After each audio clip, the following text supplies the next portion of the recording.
Have you ever noticed how life gives us the simplest gym right inside our homes? No membership fee, no fancy equipment, just stairs, chairs, corridors, and the daily rhythm of living. But the question is, are we using them to heal our body or unknowingly harming it? Let me share something I once observed. A 72-year-old gentleman named Mr. Sharma used to proudly say, "I don't need a gym. I climb my stairs 20 times a day." He would smile with confidence like a warrior guarding his health. But one day he came to realize something painful. His knees had started hurting so much that even one flight of stairs felt like climbing a mountain in silence. The doctor asked him gently, "Are you exercising or overexerting?" That question stayed with him. And it makes us pause too, because sometimes in the name of discipline, we ignore wisdom. And in the name of movement, we forget alignment. The body is not a machine, it is a companion. There is a quiet misunderstanding many of us carry throughout life. We begin to treat the body as if it is a machine, something that should simply function, perform, obey, and never complain. We push it in the morning, stretch it in the evening, ignore its tiredness during the day, and expect it to keep serving us endlessly without asking for anything in return. But the truth is far more gentle and far more profound. The body is not a machine, it is a companion. And like every true companion, it communicates, it responds, it remembers, and most importantly, it deserves care, not control. I once met a retired bank officer named Mr. Kalkani who had spent his entire life believing that discipline means pushing the body beyond comfort. Even after retirement, he continued the same mindset. He would climb stairs rapidly inside his home, believing that speed equals fitness. He would walk aggressively, thinking that pain is just weakness, leaving the body. But slowly, his knees began to disagree with his philosophy. What started as mild discomfort soon became persistent pain. Still, he ignored it because in his mind, slowing down meant giving up. One day, his grandson asked him a simple question. "Grandpa, why do you always rush your body as if it is late for something?" That question stayed with him longer than any doctor's advice, because it made him realize something important. He had never been listening to his body, only instructing it. We often forget that the body has its own language. It speaks through fatigue when it needs rest. It speaks through stiffness when it needs care.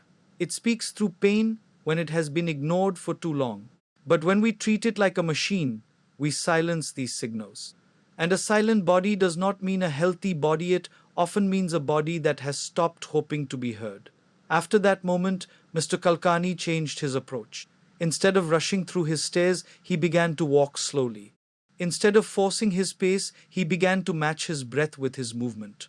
He started noticing how each step felt under his feet. At first, it felt strange to him, almost like slowing down was a loss of time. But within a few weeks, something surprising happened. His pain reduced, his balance improved, and more importantly, his mind became calmer. He once told me something very simple but deeply wise. "Earlier, I was using my body. Now I am living with it." That sentence captures a truth we often miss. A machine is used until it breaks. A companion is cared for so it can stay with us longer.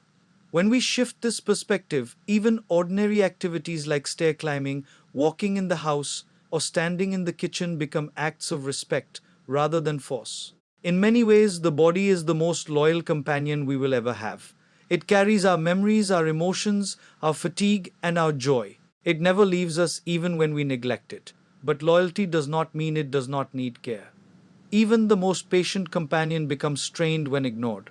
So the real question is not how strong our body is, but how deeply we understand it. Because when we start treating the body as a companion rather than a machine, movement becomes harmony instead of struggle. And in that harmony, healing naturally begins. The wisdom of slow movement there is a strange illusion in modern life. We believe that faster always means better. Faster walking, faster climbing, faster working, faster achieving. Even in our homes where life is meant to be simple and peaceful, we often turn movement into a race against time. But somewhere in this rush, we forget a very ancient and gentle truth. The body does not grow in speed, it grows in awareness. And awareness only blossoms in slowness. I once met an elderly yoga instructor named Mr. Raghavan who lived a remarkably simple life. At 75, he would still climb stairs in his small apartment, but unlike many others, he never rushed. Each step for him was a moment of presence.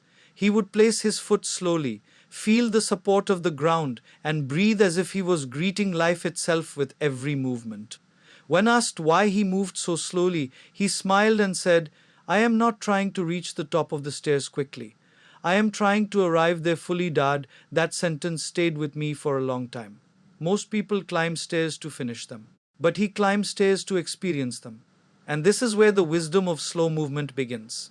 When we move slowly, something subtle happens inside us. The mind stops scattering in 1,000 directions. The breath begins to deepen naturally. The body starts to align itself in a more intelligent way. We begin to notice things we usually miss: the pressure on the knees, the balance of the spine, the rhythm of breathing, even the thoughts passing quietly in the background. Slow movement creates a space where awareness can enter. Mr.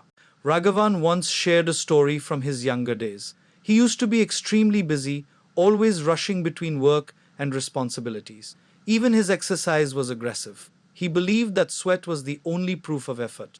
But in his early 60s, he suffered a knee injury that forced him to stop completely.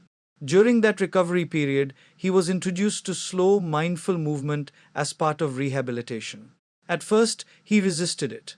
It felt too easy, too insignificant. But over time, he realized something profound: his body was not getting weaker, it was finally getting heard. He said, I used to exercise to prove something.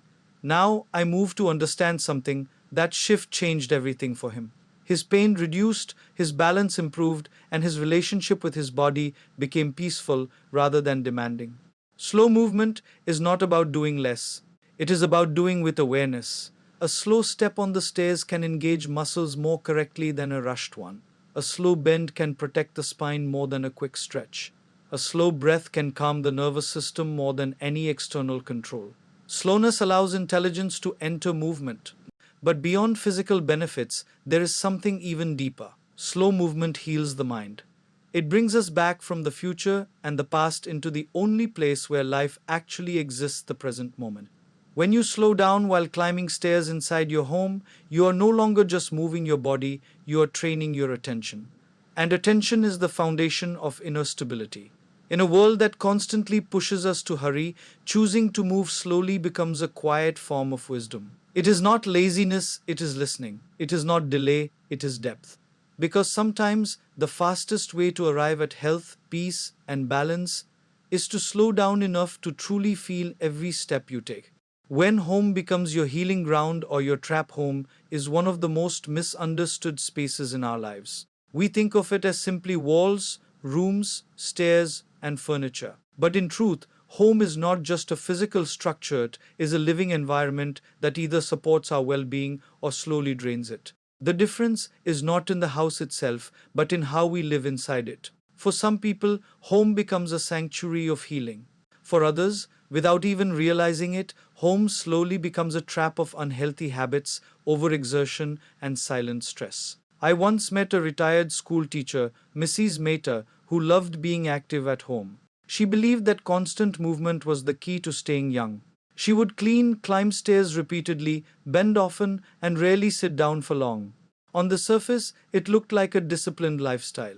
She would proudly say, I don't sit idle like others my age. But what she didn't notice was that her body never got time to recover. Her knees ached, her lower back stiffened, and her fatigue kept increasing day by day. She assumed this was normal aging, but in reality, it was the result of continuous strain without balance. One evening, after a minor fall on the stairs, she was taken to the doctor. The diagnosis was not shocking, but it was eye-opening. Overuse without recovery. The doctor told her something simple yet powerful: your body is active, but it is not healing. That statement changed her perspective completely. We often assume that being active is always good. But activity without awareness can become exhaustion, and exhaustion repeated daily becomes damage. Home, in such cases, silently becomes a place where we overuse our body without even realizing it. The same stairs that could strengthen us begin to strain us. The same routines that could support health begin to break balance. After her recovery, Mrs. Mehta made a small but life changing shift. She did not stop moving. Instead, she changed how she moved. She began to sit with awareness between activities. She climbed stairs slowly instead of rushing. She started noticing her breath while doing simple household tasks. Most importantly, she allowed rest without guilt. Within a few weeks, something surprising happened. Her energy improved, her pain reduced, and for the first time in years, she felt light not just in her body but in her mind as well. She once said, "Earlier my home was controlling me. Now I am living peacefully inside it." This is the turning point many people miss. Home is not the problem. Unconscious living inside the home is the problem. A home becomes a healing ground when we bring awareness into it, when we respect our body's rhythm, when we balance movement with rest, when we create space for recovery. But the same home becomes a trap when we live on autopilot, constantly doing, rarely pausing, and never listening. Even simple things like stair climbing can reflect this truth. Done mindfully, it strengthens the body. Done hurriedly and repeatedly without rest, it strains the joints. The difference lies not in the staircase, but in the consciousness of the person climbing it. Ultimately, home mirrors our inner state. If we live with awareness, it becomes a place of healing. If we live with restlessness, it becomes a place of hidden stress.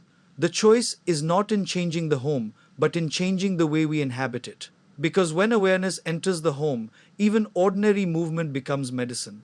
And when awareness is missing, even comfort can slowly turn into struggle. So, what is the answer? Helping or hurting? The truth is simple, yet often uncomfortable. We are not being helped or hurt by stair climbing or daily movement itself. The real influence lies in how we are doing it. Movement, in its pure form, is life giving. But movement without awareness can slowly become harmful. So, the answer is not either or, it is balance. I once met a middle aged man, Mr. Ali, who was confused. He said, "I climb stairs every day at home. Some people say it is good exercise, others say it is bad for knees. So what should I believe?" He was caught between advice, opinions, and fear. But the real issue was not the stairs, it was the absence of self awareness. We observed his routine. He was rushing up and down the stairs, often carrying weight, rarely paying attention to posture or breath. His knees were already showing strain. When we suggested slowing down, engaging the core, and giving rest between repetitions, his experience changed completely.